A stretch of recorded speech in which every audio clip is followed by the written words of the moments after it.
Guys, more Republican congressmen are in support of Trump striking Nigeria to take away these terror guys. This is really good news, and that means America is going to be taking action any moment from now. Anyway, guys, before we get into that video with Ojobe, I want you to take a look at this headline that has been causing a whole lot of buzzwords. Nigerians are wondering why Tinubu is having closed-door meeting with, Christian leaders and even the Sultan. Like you can see here, Tinubu holds closed-door meeting with Archbishop of Abuja. And again, Tinubu still held another closed-door meeting with the Sultan of Sokoto. Nigerians are saying instead of him to take action, he's busy, speaking with these people, which is not what is needed at this moment. Also, many Nigerians have accused the Sultan of Sokoto that the Northerners have been so silent all this while that buying in Benue State has been happening, that there is real jihad going on in Nigeria. Don't forget that the Sultan of Sokoto is the leader of Miyetti Allah, so he hardly comes out to condemn what is happening in the Middle Belt. And now that Trump wants to strike the hideouts of these bad guys, guess what? Many Northerners have come out to say that Nigeria is a sovereign nation. Nigeria is a sovereign nation, that America shouldn't come, while they've been silent all this while that buying has been going on. Now, I challenge you guys, for those who are saying Muslims too are being buyed, Christians are being buyed, is there any part in the north where these bad guys use machetes to butcher people the way they do in a Plateau or in Benue State? Is there any part in the north? So guys, this is purely genocide. This is purely jihad going on. Anyway, guys, I'm going to allow you to take a look at what this journalist has got to say. This journalist has revealed a lot of things that is happening in the north. Then you are going to be listening to Ojobe as she takes us on another congressman that has come out to, join Trump in this fight to end terrorism in Nigeria. Take your time, watch this video, and let me know your thoughts in the comment section below. Please don't forget to subscribe to the channel and turn on the bell notification. Now take a look. The social media has democratized access to information that people are using the same media to deny reality. And the people are exaggerating what the president of the United States has promised to do. He only promised to help us deal with terrorists who have been dealing with Christians in this place. He didn't say in any tweet anywhere that he was coming to invade Nigeria for anything. I don't think so. But the people are now using the media to say, oh, he's interested in our oil. It's an economic issue. Why did he want to do it? They did this one in Libya. They did this in Iraq. They did this in, why is he interested? And he has failed. And they are using the same media to get even some people who have become crisis merchants in Nigeria to be using misinformation and disinformation. And they are making us to believe that we do not like the president, that they are targeting the president. No, this problem began long before even 2009 when Boko Haram manifested itself. True. It began before that, but since that way it has become an international dimension. So many things have happened that people are now denying. And people denying that, there was no Christian, there has been no genocide on Christians. If we want to begin primarily, my brother, where is Leah Sharibu since 2018? For 113 captives. Like that. She was singled out because she denied her faith. They refused to release. She refused. They wanted her to deny her faith. They refused to release her till date. You attended so many media security meetings, even under Buhari, where I asked this question more than 5 times. Where is they have been promising. They left her because she's a Christian. We heard that she's given back. Her father is still in the police force. Wow. It was this same Reno Omokri who found out when there was a Reno Omokri. He was the one who found out about the identity of her father. That is actually from Adamawa State, a Christian from Adamawa State, serving in Yobe State. And the mother was there, the President Buhari promised, the mother promised everybody that she will be released. It's still not released. Nobody knows her whereabouts. What happened to Deborah in Sokoto College of Education, who thanked God online for enabling her to finish her exam as any Christian would have done? They stoned her to death in this same country. And even lawyers were trooped out to say we will break out from NBA if we will not allow us to defend the people who stoned her to death. No one is in detention. Nobody has been prosecuted. What happened? So many things have happened like that. Why are there so many people who want to deny that we do not have IDP camps? There are so many of them in this Abuja. So many of them in the places, 2 states that they have targeted, Benue and Plateau, Christian dominated. You know the place of Jos as the capital of Plateau State, even in Christendom here. You know that Benue State too is Christian dominated. Why do terrorists target Christians in that place? Why do they allow, what happened to all those people in IDP camps who occupied their natural habitat, the place God the Almighty gave them to live? Why can't they return?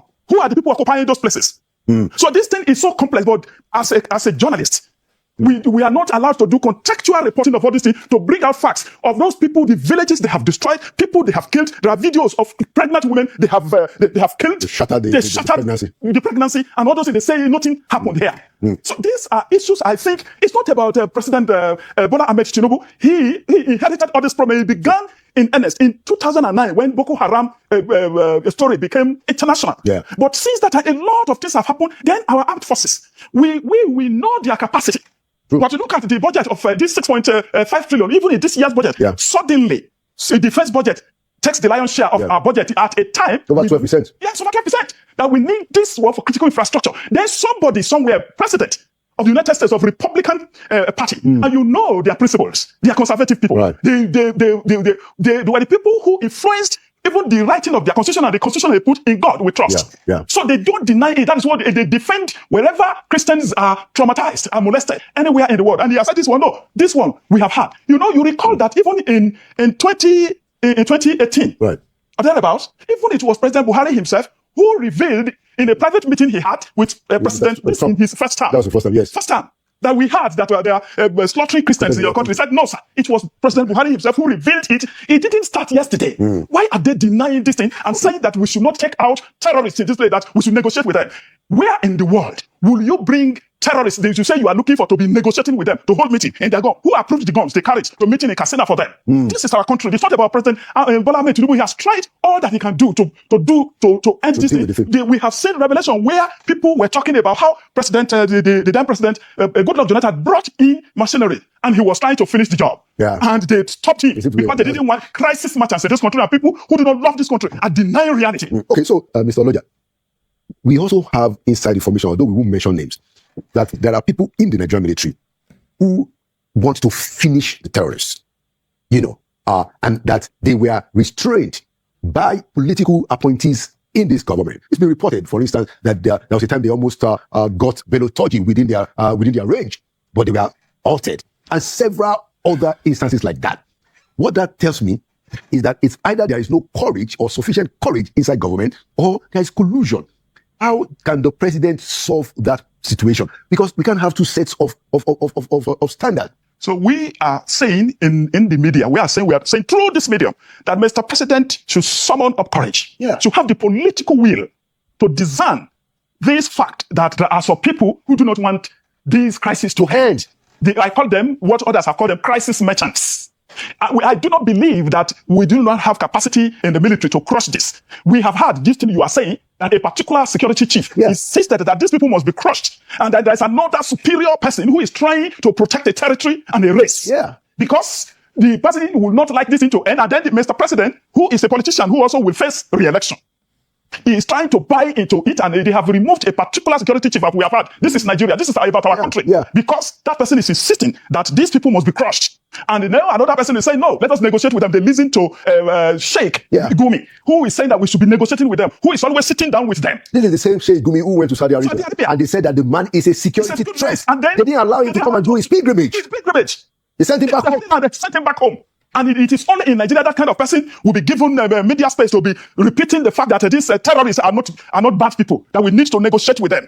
And then they will invite them into a meeting with their guns. And then the security people will be guarding them. And they will enter their buses and they will drive away like that. And the following day, they will gather before Mr. President to say, this is what we are doing. Mr. President will tell them to crush them, do away with them. But they have been holding meetings with them. Because of the advice of a particular security chief. It's about our country. It's not about anybody. What we are saying is that they should not give us the narrative that this thing does not exist. Let us straighten the matter. We do not want President Trump to come and invade this place. What we are saying is that Mr. President should do the right thing by getting security people to crush these people. People who are protecting them are enemies of the state, are the enemies of Nigeria. People who are advising that Mr. President should be negotiating with these terrorists.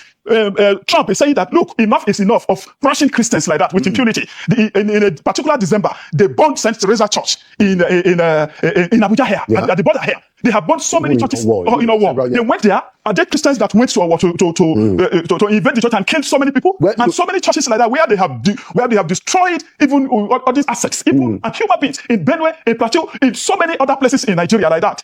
It is not about saying, oh, they have killed Christians, they have killed Muslims. It is collateral damage, where you heard that they have killed the Muslims. It is those Muslims who didn't believe in the fundamental objective of terrorists. They killed them. Okay. And we're now saying that, oh, no. We are saying, look, we know that we have a responsibility to defend our country. We have a responsibility to stand by the government of our country. But enough should be enough. If we have an authority that is higher, that is saying we are coming to help you, let me ask a question. Who is afraid of this help from Donald Trump? Yeah. What I wanted us to consider before we conclude on that is that, so I also believe, Mr. Martin, that look, we can't deny the genocide, but I want our leadership to manage it in a way that it doesn't divide us. Because yes, so I've had a lot of friends, my northern friends said, oh, look, I mean, yeah, that's but who is speaking for the Muslim victims? And I said, yeah, of course. There are even instances where you could say that there are more terrorist victims in northern parts of the country because they have more population there. Yes. So I think it is important, and then I'll make a comment and then you respond. I think it's important that our leadership, particularly the president, can speak up and say, look, whether they are Christians or they are Muslims, we want to end this. What is the importance of that ability for all of us to come together, Mr. Onoja? You see, the first thing is even a consideration of the fact that welfare and security of the people, the president should know, and it's there in the constitution, shall be the primary purpose of government. And if the people are not secure, whether they are Christians or Muslim, it's a burden and it's a responsibility. And the president must fulfill that responsibility to ensure that everybody, it's not about Christian, it's not about Muslim, everybody is secure in this country. Let me tell you about the implication of division if it is not properly managed. If the way they are putting the narrative in the Western press, they say Christian South, Muslim North. It's not correct. It's not accurate. It's not accurate. There are so many Christians in the north, Muslims in the south. So if we now cut it off, and we now these Christians that they say that President Trump is trying to protect, if you cut them into the north, they will be more vulnerable. It will cut them off from their southern counterparts. They will be more vulnerable to violence. These people will finish them. It's in our interest to be together. We should not encourage anything that will divide us. And so our brothers and sisters, whose God is their belly, and they are encouraging propaganda to deny, in order to deny the truth, they should note that there are problems. There are problems. Let me tell you, even immediately, the problem that Mr. President should note, even in the north, that are not in the media at all. There is a local government in Bauchi State that is Christian dominated. They call it Tafawa Balewa local government. Okay. You know that under Issa Yuguda as governor, he should hear this. Okay. They unilaterally relocated the headquarters of local government listed in the constitution to Bununu. From Tafawa Balewa to Bununu. And the only Christian member of the House of Assembly, the only Christian member, a female Christian member of the House of Assembly, was suspended for criticizing that illegal relocation by the State Assembly. She was suspended, and that was barely a year after the inauguration of the session of their State Assembly. They suspended her till the end of that session for 3 years. Wow. Do you know that what you will not read in the media was that they took the case to court, the State High Court sided with the state government against the Constitution. The State High Court. Wow. It was only on 30th September 2025. We will not read it in the media. 30th September 2025, barely 2.5 months ago, that the Court of Appeal in Jos quashed that decision of the High Court and the Assembly, and they cited an example in Ekiti State that no individual, no institution has the right to relocate the headquarters of a local government as it is listed in the Constitution. But why did Governor Yuguda, why did he do that? He did that one because that is what they do to Christian-dominated areas. So they removed the local government headquarters from a Christian-dominated place. To a Muslim-dominated area. So you also have state terror to fight. Our leaders who are making noise in Abuja, they do a lot of things that are not reported in the media about the North. Have we seen it in the North that it's quite impossible? Last year, I met a girl from Gwoza local government in Borno State, who obtained 277 in a UTME, and was trying to obtain certificate of citizenship from liaison office of Borno State in Abuja here. And could not, they told her to go to, because she is originally from Gwoza, is from an IDP camp. She only managed to get that mark. Was not admitted at the University of Abuja here, I am telling you. Wow. But while trying to secure admission to read law at the University of Abuja, she went to Borno State liaison office in Abuja here to obtain... She's an indigent of Borno State. They told her to go back to Gwoza to obtain the certificate, but they were giving the same certificate to Muslims from Borno State in the same office before her very eyes. Wow. A police officer got there and said, this is how I have to use another Muslim person to obtain a certificate for me in this office, a serving police officer, female serving police officer that I met.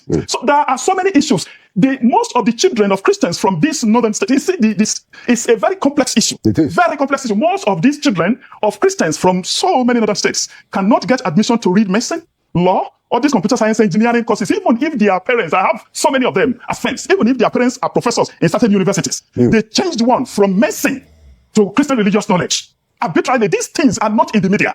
We deny this reality in the media about what Christians in the North have been suffering. Okay.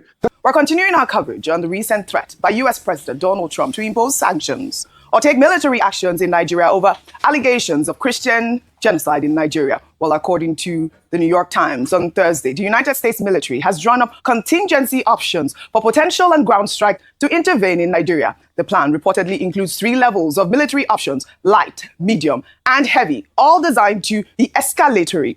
The light option involves partner-enabled operations where the U.S. would assist Nigerian forces in targeting Boko Haram and other militants. The medium option involves drone strikes on militant camps, bases, and convoys. And a heavy option would deploy an aircraft carrier group into the Gulf of Guinea with fighter jets and possibly long-range bombers conducting strikes deep within northern Nigeria. I mean, this revelation that, the Pentagon has actually drawn up strike plans escalates the crisis from rhetoric to potential reality. Well, in the meantime, United States Senator Tommy Tuberville has voiced his support for President Trump's threat of military action in Nigeria. Appearing on Fox News, the Alabama Republican senator backed Trump's position on alleged Christian genocide in Nigeria, endorsing potential intervention to protect Christians. Would you support U.S. troops going into Nigeria? You bet I would. 62,000 Christians killed in Nigeria, 100,000 killed in Africa, 18,000 churches burned. Now, there's a lot of evidence there, and that's probably an underestimate, John, but we cannot allow this to happen to people that can't defend themselves. It's just absolutely insane. If we need to get involved in something like this, President Trump could end that in a heartbeat. This wouldn't be like going into Russia or China or North Korea or Iran. This would be going and helping innocent people that would be able to take back over their country. It's a shame something like this happened, but we can't overlook it. We can't underestimate it. Well, the senator's remarks represents the first major congressional backing for Trump's threat to invade Nigeria, signaling that the president may have support among Republican lawmakers for military intervention. This adds a concerning legislative dimension to Trump's threats, suggesting this may not merely be presidential rhetoric, like I said, but could gain congressional support. In the meantime, in another development, U.S. Democratic Congressman Jonathan Jackson from Illinois released a statement in stark opposition to President Trump's potential military invasion, calling it a dangerous overreach and reckless, and that the answer is not American boots on the ground. In the statement, Jackson says in part, "Let's be clear.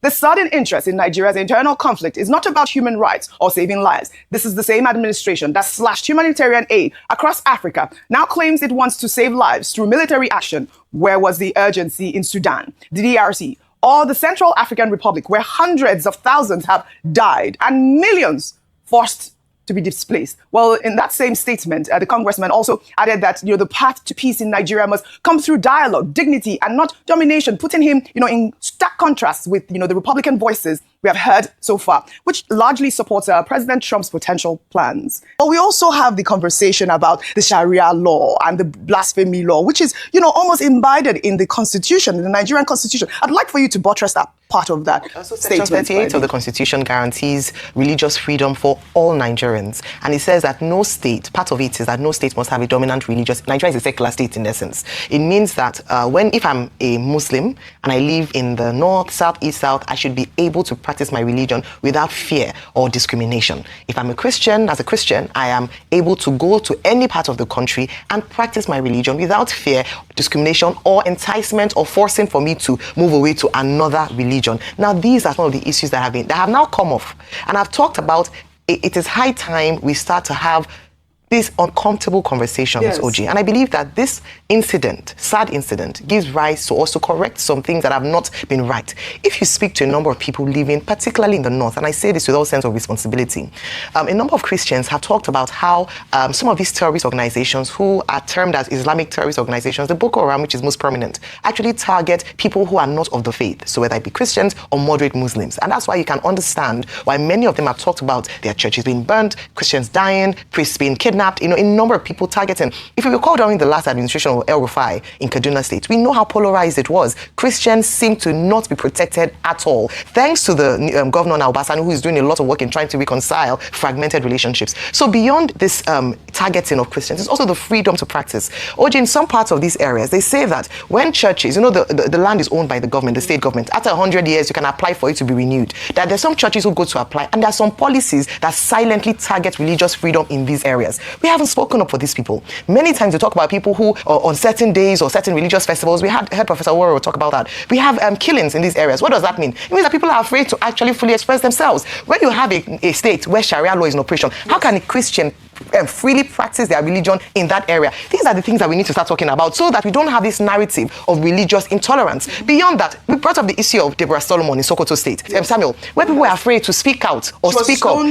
Yes, because of yes, she said something that the other faith said, it wasn't of their faith. Yes. She has freedom of expression. I think what was a bigger travesty was the fact that despite what happened, nobody was apprehended. Till today, even though their faces are in public glare, they were not afraid. They did it brazenly. So there are some parts of the country where your religious freedom is up to a certain limit. Yes. It is curtailed. We have to be honest about it. And I believe that one of the things that this situation will bring to light is the fact that in some sectors of Nigeria, some people do not actually have that constitutionally guaranteed right to religious freedom. We need to talk about that. We need to be honest about that. And by being honest about that is the foundation to solving the problem. And that is a big point. Thank you, Ayo, for highlighting that part of the speech. We're talking about religious persecution here. Christians being killed. That is really the main topic. But Tinubu is saying that we will defeat terrorism, whether internally or with collaboration. And also the fact that the minister's message of calm reflects the Nigerian government's strategy of projecting stability despite sobering realities, while the administration emphasizes being, not in a panic mode and reaffirms constitutional guarantees of religious freedom. Nigeria ranks number 6 on the Global Terrorism Index, just above Somalia and Israel. This is a stark contradiction that undermines reassurances of effective security management. And we're looking at this graph. I mean, this disconnect between, official messaging and international assessment exposes the challenges facing the Tinubu administration at the moment. If you can pull up that graph so we can actually see, where we rank in the Global Terrorism Index at this moment. Rufai, I'd like for your thoughts also with the fact that the US is, preparing to put boots on ground. Also, the president's reassurance, and he's, this is the first time we're hearing him speak at the moment. With that data you released, it shows that the government narrative is not working. Nigeria ranks 6 on terrorism index. The question is, what was our ranking close to 20 years ago before all of this terrorism started? So it shows that in the last over 15 years, government has not done a lot to nip things in the bud. See, Ralph Waldo Emerson said something, that what you do speaks so loud I can't hear what you say. What Nigeria has done as a nation as regards religion, it speaks so loud that we can't hear what it says. According to the Constitution, there is no state religion, but a government that has subsidized religious travels. On what basis and what guise has it done that? Is that not an affirmation of the idea of state religion? A government that increasingly have not been able to nip perpetrators of heinous crimes against people with religious affiliation in the bud. A government where a government official said he had nothing wrong with blasphemy. And I'll tell you this, I have seen ex-government officials laugh at me because I have a Muslim background and I converted to Christianity. Yes. What's the laugh about? I don't understand what that means. Why? That I am deluded. Okay. My mother is Christian. I went through the religious understanding process as a child, but I'm Christian. All right. But I respect my Muslim background. In fact, I do a lot for a family mosque that's built in our village. But I've seen government officials laugh at me, an ex-government official, laugh at me when I put out that tweet, saying I don't know what I was doing. Right. So you can see that what we do is different. And there have been persecution along the lines of religion. Yes. Why am I saying this? I'm saying this because every religion should be able to respect one another in Nigeria. Yeah. And that's one thing we are not doing enough. But the most important point I want to make, the complicity in the security architecture is a big problem. All right. The fact that people are complicit, I think because it even makes it difficult for the fighting soldiers to trust each other. And that's why we've constantly condemned narratives of people that defend bandits and terrorists. So these are the problems we should look at. We want solutions. This is it. But we need to live in a fair society. Yes. Are you on the floor? I mean, also the contrast between the Democrats and the Republicans. I mean, did you hear the Democrats? I mean, at this point, how many days is the government shut down in America at this point? It had to do with something. The longest. 30 something days. And the Democrats are saying this is not about, Trump coming to free Nigeria and, there's all the conflicts that have been in the past without, the Republicans or the Trump administration even solving. Meanwhile, a content creator has asked Nigerians living in the diaspora what they think about Trump's threat to invade Nigeria over alleged Christian genocide, and the responses reveal a deeply divided diaspora community in a viral video making the rounds on social media. Several Nigerian Americans shared contrasting views on Trump's position, with some supporting potential intervention, while others condemned it as unwarranted interference. Some people are saying that the intervention of the international body, that's America right now, will bring about stability. Some other people are saying they should leave us, we're going to handle things ourselves. What do you say? We don't need Trump to handle insecurity in Nigeria. We can do it ourselves. 110%. So, but we need the shake, and it was necessary. We need a wake-up call. Maybe that's what Trump is doing, which makes sense, but he doesn't necessarily have to physically engage. Where have you ever seen all over the world that America went into and got a place? Go and check Iraq, check Libya, check everywhere. Everywhere they went, they destroyed the place. Let's not go to Nigeria. We don't want it. But Nigeria is a sovereign state. He's a racist. He doesn't like Nigeria at all. Do you think Donald Trump has Nigerians' best interest at heart, or do you think he has a selfish reason? America always have interests wherever they go. It's just like what happened in Afghanistan. Once they've vetted their interests, they will come with confusion like this now to get what they want to get from there. Then the people there will still benefit from that. That's why I say it's both. Now, I want you to stand on a particular point. I give it to Donald Trump. You want him to come in? Yes. That country needs to be reformed. So if he's able to handle it, fine with him, without an interest. The security thing, if they don't sort it out, they let them come and take over and sort it out. I think he's making an impact and it's a welcome development. I would say Trump is right if he comes to Nigeria. The way they are ruling Nigeria is not the right way. I remember about 4 weeks ago, I saw all those big people in the north, both governors, they sit down together, they want to negotiate with terrorists. Those terrorists, the people are looking for. That was a big problem. I mean, that is a big problem, negotiating with terrorists. Well, the split among Nigerians in a diaspora community mirror the broader national debate, proving that even geographical distance hasn't created consensus on this sensitive issue. This division could further complicate Nigeria's diplomatic efforts to present a united front against Trump's threats. In the media, it now gets a little bit complicated. So now when we look at America, I like to use historical antecedents. Whether it's Republican, whether it's Democrat, the honest truth is that neither is better than the other when it comes to issues concerning warmongering. Of course, we need help. There's religious persecution. I mean, even the Republican senator, the sort of statistics that he reeled out while he was talking about the Christian genocide is quite alarming. I was saying that whether it's a Democrat government or whether it's a Republican government, it was a Democrat government under Barack Obama that caused the instability in Libya, that then caused the outburst of terrorists who moved south into the Sahel and caused the problem we have now in northern Nigeria. That's problem number one. Problem number two is, I mentioned it yesterday, we go back to the 19th century. Usman Dan Fodio invaded northern Nigeria. And what was his agenda? It was a jihad. It was because he was pursuing pure Islamization. He believed in the purity of the religion. Now you have that colonial era of Nigeria that took place. That's the first colonization of Nigeria. Of course, the second colonization came and it was a Christian colonization. How have we managed these diverse relationships that were created from a historical context? Now, in terms of America, leave us alone and so forth, again, like I said, when people feel that their government is not doing what they need to, you can't blame them for turning to wherever they think they can get the assistance. But the point that I want to drive home is that you also have to look at the antecedent of the person you're looking to be your helper, whether it be a Republican government or Democrat government. We've got Libya, we've got Sudan, we've got Somalia, we've got Vietnam, the list is endless, Iraq, Afghanistan, the list is endless. So is American intervention the solution? Do they have the capacity and the track record? Have they proven in the past that they create more order than disorder? Well, those are questions that are left to be answered at this moment. I mean, that has to be very clearly established that the insecurity in the country is caused mainly by the activities of non-state actors that the government is opposed to and that the government has tried to find a way to combat in the past 15 years. These are the facts. I wish that the government sticks to the facts so that the Americans can see us as serious-minded, sincere, so we can work together to tackle this problem.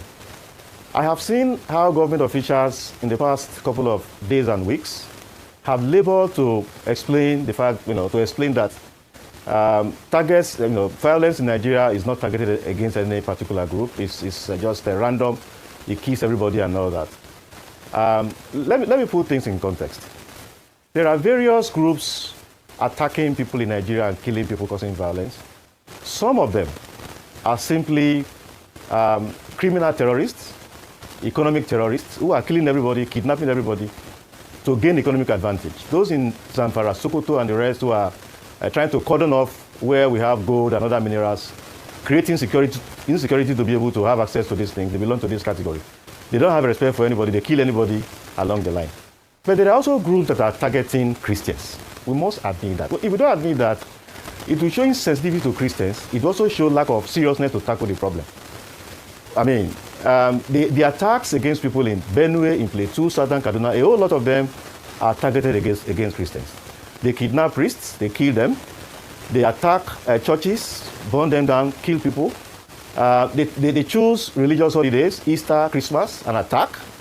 And, you know, there is no way anybody can try to explain that away. The story is told, for instance, of the Abubakar, Abdullah Abubakar, I think is his name, in Plateau, the imam who shielded Christians in 2022, that, the late President Buhari gave a national award. These were Christians that were attacked. Before the man shielded Christians, they had killed over 100. And the man was able to shield them, gave them protection, which was why he was praised. But if we are to reverse the trend, if the man were not an imam, if he were a pastor, he would have been killed. He would have just been among the casualties. And there are so many other instances of that, Christians are targeted. Sometimes even when they kidnap people randomly and take them to the bush, they try to get them to convert to, Islam. Some of them who are Muslims, they are given fair treatment. Some of them are even released. Those ones that refuse to, convert, they are either killed. I mean, Shaibu and all the other ones are, Leah Shaibu, and we know the stories, in the public domain. So we must admit the fact that Christians are targeted by some groups. Okay. There are also some groups who also kill people indiscriminately across the country. Like when we move to the southeast, for instance, the threat against the ordinary man in the southeast is not the same as the threat against a policeman in the southeast. There is particular target against security officials in the southeast. It is true that they are killing everybody, but it's also true that they are also targeting security men and women in the southeast. If we don't admit that, we will also not be able to address the problem in the southeast correctly. Is this honesty and candor I wish the government adopts so that we can find a solution to this problem and then address it. Okay. Then from the American end, if it is to protect lives of Nigerians, including those of Christians, is the real desire. Military attack against maybe some targets, maybe in Sambisa Forest, someplace in Borno and Yobe, will not be the solution. That would maybe degrade them to some extent. But we know the nature of terrorism. You have to be patient to be able to combat terrorism. You have to work with those who know the terrain. The Americans alone cannot do so. They plan to come and just attack some places where you have terrorists and all that will also not be the solution to the problem. So a synergy between Nigerian government and other foreign agencies, that countries that want to assist, including the US, will be the way to go.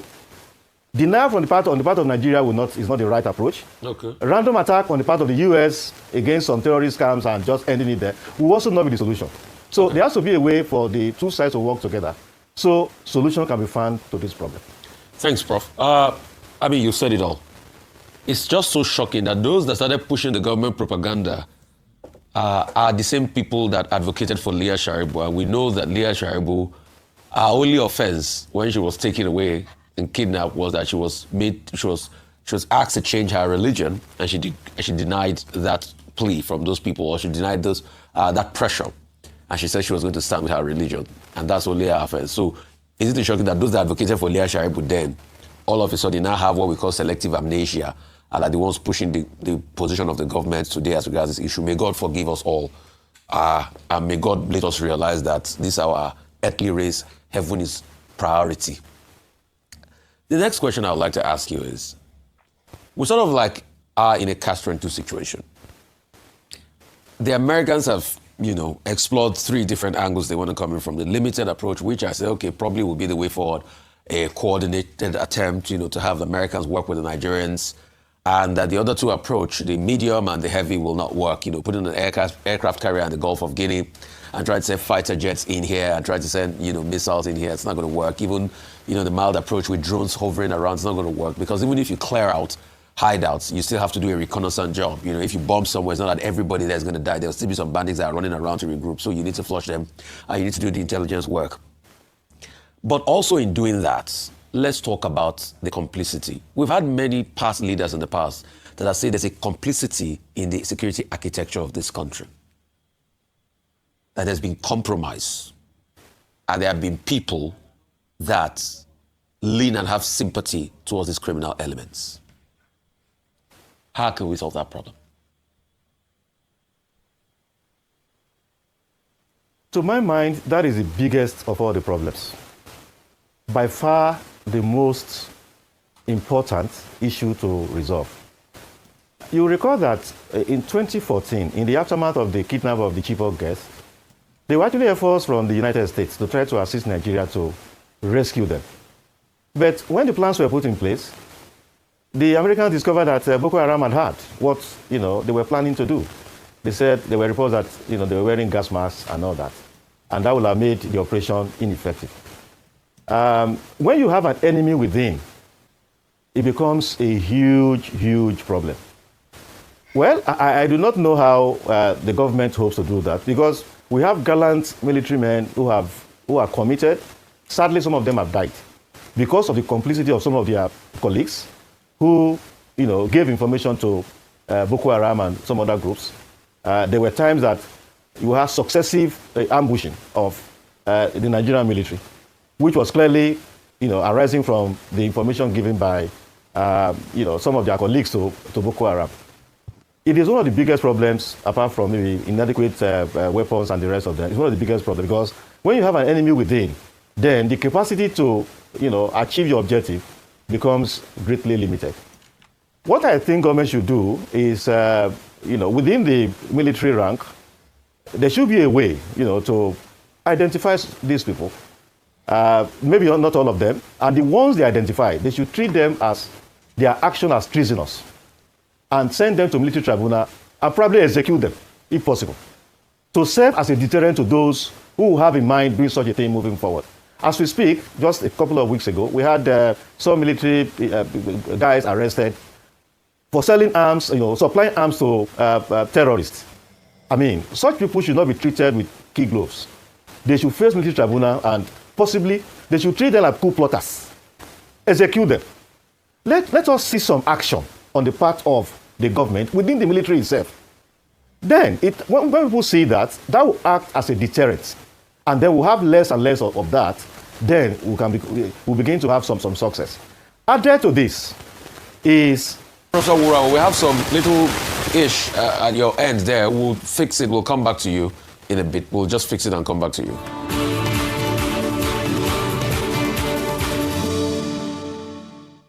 So guys, you have seen it for yourself. These are the things we are saying about, the kind of country we are living in. It's really, really so sad that in this country, this kind of things will be happening, and people are just silent, people are mute, people don't even, people are coming out.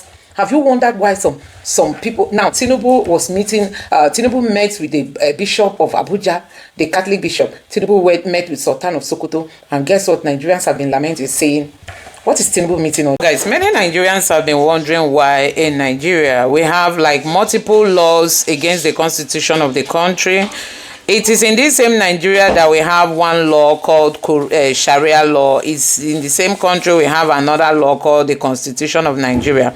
It's in this country we have our federal police, we have a northern or Muslim or Arabic police that they call Ishba or whatever.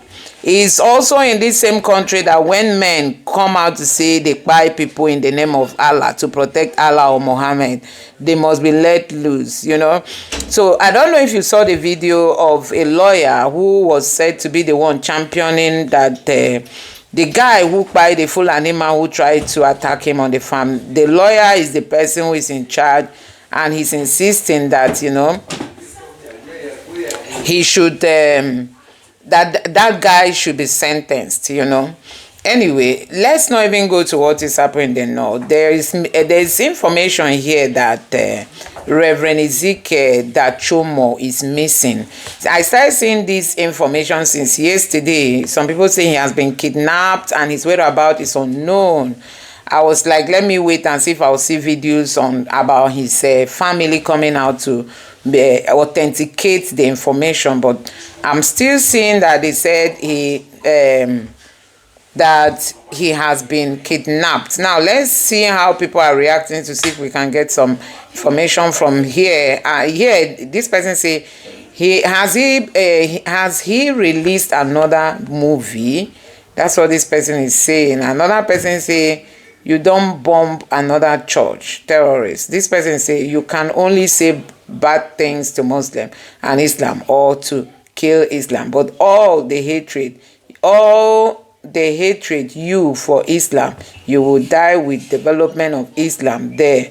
The people more than you. Okay, this is written by an I know that I don't think I understood what the person said. Hate Islam. Who has the time for that? Stay on your lane. You will see how no one cares about you. And this person say, I hope nothing happens to him. This person say, please, amen. So we don't really know how true this is, saying that this pastor has been kidnapped. It will be hell if that happens. He's currently on live on Facebook. Okay, this person saying he's on live on Facebook. Check this page to confirm. Okay, so I don't really think this man has been kidnapped. They shouldn't dare it, because I think it's going to cause more problem. You know, it's really going to. This man has been a fighter, and many people are saying that people should stop spreading false rumor. Like you can see here, he even took a photograph with this military man. So possibly these military men have gone to meet him, to hear from him. So I just hope that nothing happens to him. They won't say anything. UK, China, UN. You think I make this person here say they won't say anything. UK, UN, China. You think they love Nigeria? No, they love the nation's wealth and wants to have control of it. They say the US want to exploit them. Why not be exploited and stay in a safe haven? This person is saying, why not be exploited by US and they give you security? So it's still unbelievable the way people are saying that Trump is coming to come and take resources. They prefer to stay in this kind of environment where these terrorists have really taken over. You know, I just hope that America will come.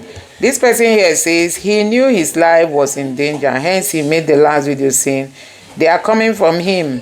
He said his family or anyone shouldn't pay a dime for his release.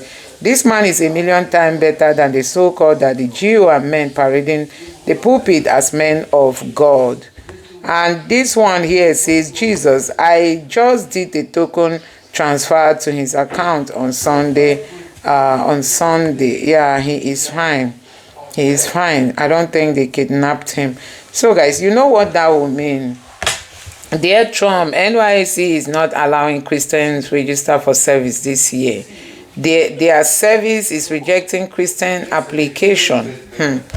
I've not seen. So you can see that it's not only. So there are a lot of things happening here. This person says Tinubu government has arrested him for speaking up against the Christian genocide in Nigeria. So sad. Christians are a bunch of cowards. How can you guys allow this voice of the voiceless to be silenced? Bunch of nonsense. Anyway, guys, let me know your thoughts on all this. But I don't think this pastor has been kidnapped. From responses, that's why I had to come to the comment section to be sure that he's fine. But let me know your thoughts in the comment section. Thank you.